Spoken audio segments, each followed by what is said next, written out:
hope that you've seen the previous videos about the Diocese of Leeds Rhythm of Life initiative. In the last video we were thinking about practical commitments that we could make to transform our rhythm of life and make Jesus the centre of our lives under the banner of loving.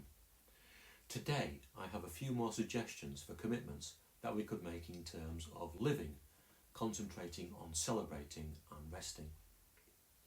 Celebrating life and celebrating within our lives has become particularly difficult during this pandemic and the associated restrictions. Many of us have not been able to celebrate birthdays, Christmas and Easter in the way we would have liked. And celebrating life when everything around us seems so hard almost seems counterintuitive. But we worship a God who is worthy of praise, who gives us a life that is worth celebrating. With that in mind, here are a few things that you might want to consider making a commitment or doing as part of your rhythm of life.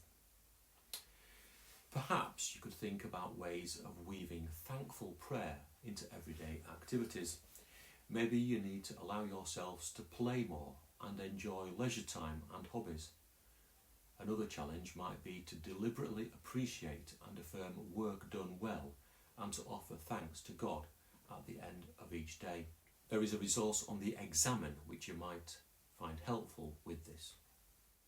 As part of this process, this year might be the year to start thinking about keeping a journal, making a note of things to be thankful for. It might be that you want to make a simple commitment to taking more notice of God's creation, living more simply and valuing our environment. There are some ideas and resources in relation to this in the links. Resting is essential to life and should be part of any rhythm of life. The creation story at the beginning of Genesis highlights the time that God rested, and the idea of Sabbath rest has been woven into the fabric of Jewish and Christian consciousness for centuries.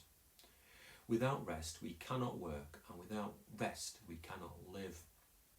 Sadly, modern life has demoted rest as being something we do when all else has been achieved, whereas biblically we work and achieve from a place of initial rest.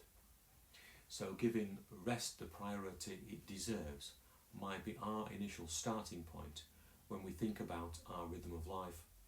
But here are a few more ideas to consider. Perhaps you could consider making more time for hobbies or activities which refresh you, or just allowing yourselves to play more. We all know that it is important to take regular physical exercise, so perhaps this can be part of your rhythm. Above all, hand the day's challenges to God and be more disciplined about taking time off, taking time to be quiet regularly. Again, there are some excellent ideas and resources in relation to this in the links.